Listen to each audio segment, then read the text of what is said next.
আসসালামু আলাইকুম। মনসুর অনলাইন স্কুলের পক্ষ থেকে সবাইকে স্বাগতম। প্রিয় শিক্ষার্থী বন্ধুরা, আজকে আমি তোমাদের সাথে যে ভিডিওটি শেয়ার করতে যাচ্ছি সেটি হলো class 6 English grammar unit 3 lesson 1 page 40 activity A. দেখো, আজকে আমরা তোমাদের সাথে এই যেই ইউনিটটি নিয়ে কথা বলবো। আর আমাদের মূল টপিকসটা কি জানো? মূল টপিকটা হচ্ছে আর্টিকেল, রাইট? দেখো, আজকে আমরা আর্টিকেলের এ টু জেড আলোচনা করার চেষ্টা করব পেজ বাই পেজ। আজকের এই পেজে অর্থাৎ এই 40 পেজে যা আছে সেটা নিয়ে আমরা বিস্তারিতভাবে আলোচনা করব তোমাদের সাথে। দেখো, অ্যাক্টিভিটি এতে কি বলে, right? Read the text and notice the words in bold. অর্থাৎ এই রিড দ্য টেক্সট এটা কি করো, পড়তে বলছে। একটা টেক্সট ওরা এখানে দিয়ে দিছে, সেটা পড়বো এবং বোল্ড করা যে ওয়ার্ডগুলো আছে সেগুলো আমরা ফাইন্ড আউট করব, রাইট? তাহলে দেখো, আমি একটু যদি তোমাদের সাথে শেয়ার করি, আর্টিকেল কত প্রকার? আর্টিকেল দুই প্রকার। একটা হলো ডিফিনিট আর্টিকেল আর একটা হলো ইনডিফিনিট আর্টিকেল। এগুলো কিন্তু এখানে নেই, তোমরা এগুলো কি করে নিবে, নোট ডাউন করে নিবে যাতে করে তোমরা বুঝতে পারো। অর্থাৎ আর্টিকেল হচ্ছে দুই প্রকার, definite article, indefinite article. Indefinite article কোনগুলো? ইনডিফিনিট আর্টিকেল হচ্ছে এ এবং এন, আর ডিফিনিট আর্টিকেল হচ্ছে দি, রাইট? আশা করি আমি তোমাদেরকে বিষয়টা বোঝাতে পেরেছি। এবার দেখো, আমরা একটু প্যাসেজের সাথে পরিচিত হই এবং প্যাসেজে কিভাবে আর্টিকেল গুলো ফাংশন করছে সে সম্পর্কে আমরা একটু আলোচনা করি। তাহলে দেখো, এখানে কি বলছে? এখানে বলছে this is Asma Ahmed bedroom. আর এটা কি? আসমা আহমেদস বেডরুম। একটা বেডরুমের পিকচার তোমরা দেখতে পাচ্ছ। এই পিকচারটা দেখে তুমি কি বুঝতে পারছো? অর্থাৎ এই যে বেডরুমটা দেখছো, এটা কিন্তু আসমার bedroom, right? The room is very neatly made. আর এটা কি? রুমটা কি ছিল? ঝরঝরে এবং চকচকে, রাইট? এরকম অর্থ দিচ্ছে। এই যে এখানে যে দাটা ব্যবহার করলো, ঠিক আছে, এই দাটা কি করছে? এই যে রুম এখানে নির্দিষ্ট করে দিয়েছে এবং একদম ডিফিনিট এবং ইনডিফিনিট। যেটাকে নির্দিষ্ট করে বোঝায় সেটাকে ডিফিনিট বলে, আর যেটাকে অনির্দিষ্ট করে বোঝায় সে আর্টিকেলকে ইনডিফিনিট বলে, রাইট? তাহলে দেখো, এখানে কিন্তু এই রুমকে একদম কি করে দিয়েছে? নির্দিষ্ট করে দিয়েছে, যার কারণে কিন্তু এখানে কিন্তু দি বসেছে। তারপর দেখো, ইট হ্যাজ আ বেড। এই যে এটা দেখো, এই বেড উইথ পিলোস, অর্থাৎ বালিশ আছে, তারপরে আছে কুশনস, তারপরে কি আছে?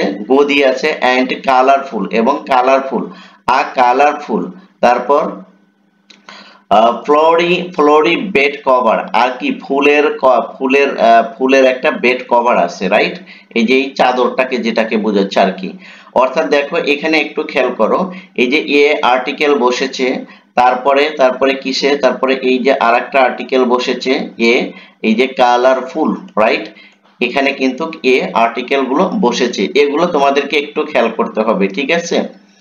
তারপরে দেখো, there's a rug in front of the bed। আর বেডের আগে কি আছে? এই রাগ মানে কি? গদি না? গদি। এই বেডের আগে রয়েছে দ্য বেড। এই বেড, এই যে দাতে কিন্তু দেখো বোল্ড করে দিয়েছে, অর্থাৎ এটা একটা article. With another big Kushans, হ্যাঁ, অন্য বড় গদির, রাইট? এটা কিন্তু তুমি বেশি ফাইন্ড আউট করা হচ্ছে সেটা যেটা হলো তোমার এই যে বোল্ড করা যে শব্দগুলো দেওয়া আছে এগুলো। তারপর দেখো, an excellent painting of the sea is hanging. এই যে দেখো, এই যে এখানে অ্যানটা কি করে দিয়েছে ওরা? অ্যানটা কিন্তু কি করেছে? বোল্ড করে দিয়েছে, অর্থাৎ অ্যানটা একটা আর্টিকেল। তারপরে দেখো, from the wheel another small painting is kept on the top of the right। এই যে এখানে দিয়ে কি করেছে? আর্টিকেল যুক্ত করে দিয়েছে। Side table. তারপর দেখো, room has a rocking chair. আর রুমে কি রয়েছে? একটা চেয়ার রয়েছে, রকিং চেয়ার রয়েছে। এই যে এটা কি? এটা হচ্ছে আর্টিকেল। তারপরে অ্যান্ড আ সোফা, এবং সোফা, এই যে এটা article. at the left corner, এই যে দা, এটা কি? লেফট কর্নারে একটা কি রয়েছে? সোফা রয়েছে। লেফট কর্নার, এই যে দা, এটা কি? এটা হচ্ছে তোমার আর্টিকেল। তারপর দেখো দ্য উইন্ডো, এই যে এখানেও দাটা কি আর্টিকেলের কাজ করছে। The windows are covered with large heavy curtain. দেখো এই যে কার্টিন মানে কি, কার্টিন মানে হচ্ছিল পর্দা, অর্থাৎ ভারী পর্দার ভারী পর্দা কভারড, উইন্ডোতে একটি ভারী পর্দা দ্বারা কি করেছে ঢেকে রেখেছে বা ভারী পর্দা আছে। Can you see a marks, এই যে এখানে এটা কি, এটা হচ্ছিল আর্টিকেল। তারপর দেখো সাম হোয়ার অ্যারাউন্ড দ্য বেড, এই যে এখানে দিয়ে আছে এটাও কিন্তু আর্টিকেল। অর্থাৎ এখানে আর্টিকেল গুলো কিভাবে বসেছে, অর্থাৎ আর্টিকেল গুলো কিভাবে ফাংশন করছে সেটাই তোমাকে কি করছে ফাইন্ড আউট করতে বলছে, যে এখানে আর্টিকেল গুলো কি কি, এই প্যাসেজে বা এই টেক্সটে আর্টিকেল গুলো কি দেখো একটু, রাইট। আমরা এখানে দেখলাম যে এই শব্দগুলো কি এখানে আর্টিকেল হিসেবে কাজ করেছে, এই লেটার গুলো।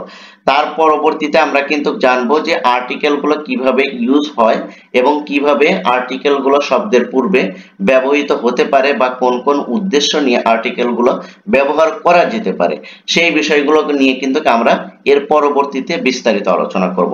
দেখো এখানে কি বলছে, the bold word in the passage, এই যে বোল্ডকৃত ওয়ার্ড গুলো example of article in English, এগুলোকে ইংলিশে আর্টিকেল বলে এই এক্সাম্পল গুলো।